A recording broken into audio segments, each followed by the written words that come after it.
Najprej lahko vedno rečem, da sem resno zaskrbljen, kaj se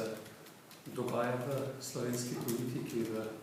tem najbolj nesrečnem letu 2014, ki smo ga začeli z tem razpadom koalicije zaradi tega, ker je pač Slovenija postala jednica Janeza Janša in SDS-a. Glede na včerajšnje odločitve, še enkrat več lahko rečemo, da postajamo sedaj ujetniki drugega posameznika in se pravi gospoda Jankoviča in Pozitivne Slovenije.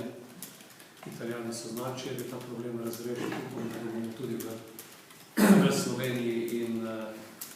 delim mnenje tistih, ki govorijo o tem, da največ tak posamezniki zaradi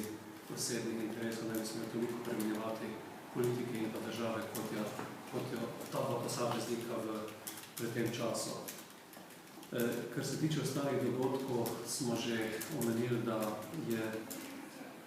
proračun za leto 2014 in 2015, ki ga imamo tudi na mizi, politika, ki je zapisana v tem proračunu in pa početje, ki je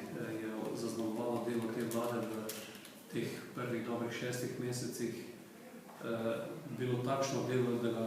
smo na koncu ocenili, da je to opravilno nesposobna vlada, ker sprejema odločitve, ki držijo skupaj koalicijo, ne pa odločitve, ki so nujne za to, da bi državo rešili iz te težke situacije. Zaradi tega smo bolj stališča, da je cela vlada sposobna za interpelacijo, ne da iščemo posameznike znotraj te vlade in na ta način tudi z tem inštrumentom, ki, če smo zelo pošteni, se ni pokazal kot zelo učinkovit v preteklosti,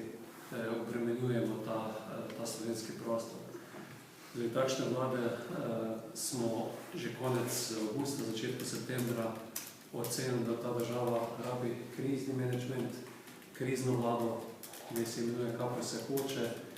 da bi morala narediti politika v tem trenutku korak nazaj, se odreči starih vzorcev, ki jih ponavlja zadnja leta in poskusiti dobiti dvotretjinsko večino za to, da postavimo to krizno vlado s kriznim menedžmentom, ki bo ukrepala danes, ne jutri, in da sprejmemo ukrepe, s katerimi bi rešili državo. Kar se tiče teh zadnjih dveh interpelacij, na nek način že, kar ocenjujemo zdaj vlada, neka napol histerija za vlaganjem teh interpelacij. Mi smo interpelacijo, ki je bila včeraj, imeli možnost videti en dan prej. Bila je tudi ponudba oziroma predlog, da po pregledu tiste interpelacije, ki bi ne upravili v 2 urah, tudi ocenimo, ali bomo dali podpise, glede na razloge, ki so bili navedeni in se nanašajo najprej na reševanje bančnega sistema, kjer ocenjujemo, da je končno nekdo začel, mislim, da guvernerja delati v Banki Slovenije, zato nismo videli razloga, da bi prisluhnili prvi točki, še manj po druge točke, v kateri se rešuje neke personalne zadeve, kjer mislimo, da je v Sloveniji dovolj ljudi, da lahko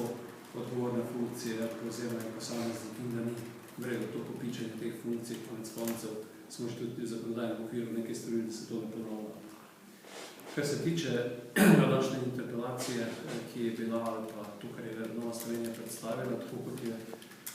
Gregor dejal, mi doslej še nismo videli, tudi nismo bili doslej povabljeni k kakršnemu podpisu te interpelacije. Kot sem že dejal, v Slovenski ljudski stranki ne dajemo bjanko podpisov niti pod sklice izrednih sej, niti pod sklice interpelacije, ampak želimo se seznaniti s vsebino in podobno bo v tem primeru. Pričakujemo, da dobimo vsebino te interpelacije in da ocenimo posamezne točke interpelacije in se potem odločimo, ali bomo sodelovali. Kolikor bomo sodelovali, želimo tudi ta predlog pogledati in dodati svoje predloge. Glede na to, kar je bilo doslej moč prepoznati, kar bi naj ta interpelacija vsebovala, kratek komentar na te točke. Kar se občin tiče in pa stvari, ki počenja gospod Virant na tem področju, smo se že jasno opredelili in ocenjujemo, da je to, kar počne, škodljivo za to državo, da ruši ustroj države ravno v tistem delu, kjer najbolj funkcionira. Res pa je tudi to, da gospod Virant, ki dosti gleda od tega, da je neke svoje ideje začel prodajati, ni dosegel doslej. Sem bil v ponedeljek 4 ure na posvetu, ki ga je organiziral Državni svet, kjer je bila prisotna stroka, ki je te predloge raztrgala. Prisotni so bili tudi ljudje iz Ministrstva za notranje zadeve, ki so skupaj z ministrom Virantom naredili ta korak nazaj in ocenili, da je to nek delovni predlog, ki je bil javno objavljen. So se želeli celo spraševati, kdo ga je dal v javnost in da se vlada do tega še praktično ni opredelila. Zato, ko sem bil tudi takrat pozvan, ali bomo vlagali interpelacijo, ko sem omenil, da so te ideje zrele za interpelacijo, sem jasno povedal, da zelo težko vlagam na interpelacijo na to, kar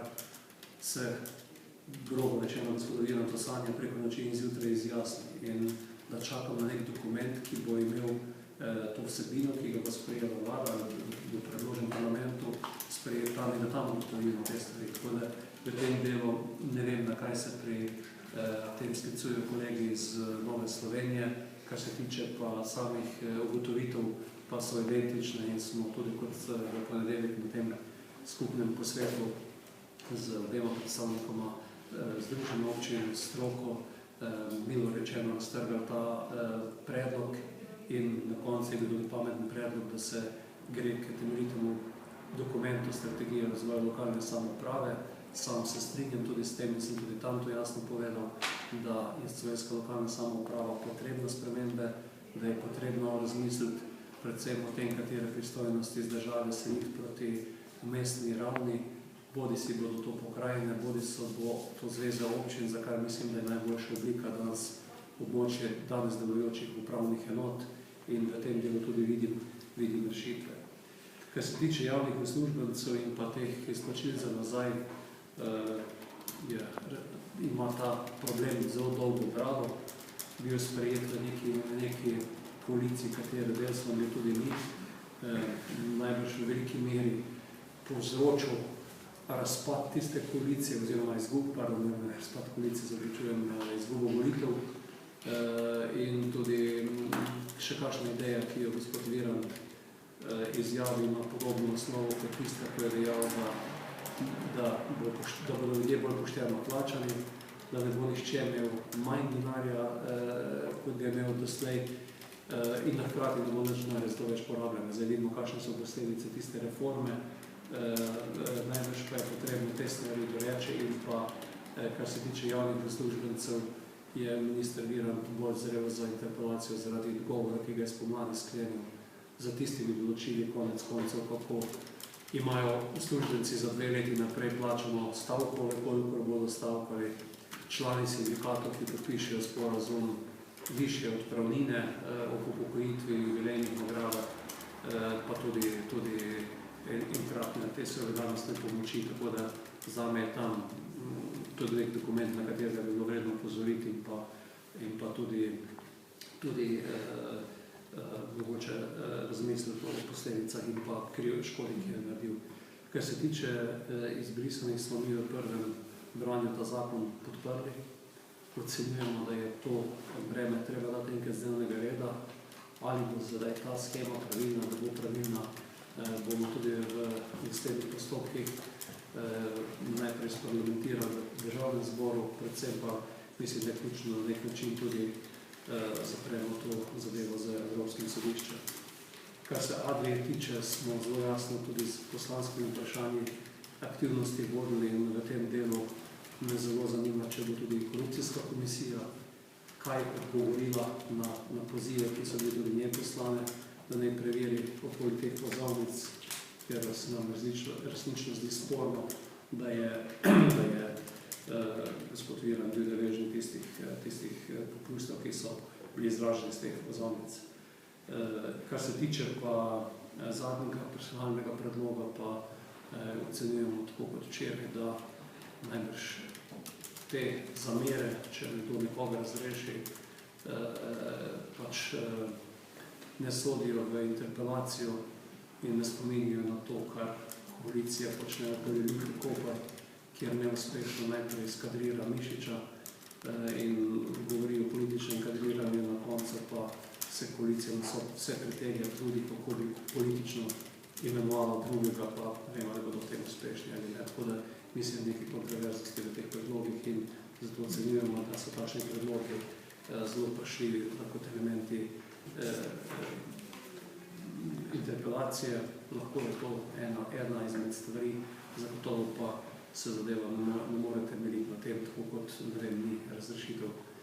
gospoda Širclja razlog za tisto včerajšnjo interpelacijo in tudi nismo podprli. Skratka, da zaključim, mi pričakujemo, da bomo to interpelacijo dobili v roke, šli od točke do točke, predvsem pa ocenili, kdaj je primerni trenutek za vložitev interpelacije. Kot sem že dejal, ključni problem je to, da dejansko gospod Virant razdira lokalno samoupravo in nima pravega odnosa do tega, bolj me strah tudi teh stvari, ki se dogajajo znotraj ZIPRA, kjer na prikrit način zmanjšuje financiranje občin, potem namera preko zakona o financiranju občin, ki je to poskušal zakoniti, kar bi po bližnici preko ZIPRA naredil, in to so tisti elementi, na katere mislim, da je potrebno upozoriti in morajo imeti nek akt, na osnovi katerega potem tudi lahko legalno oceniš in predlagaš razrešitev ministra.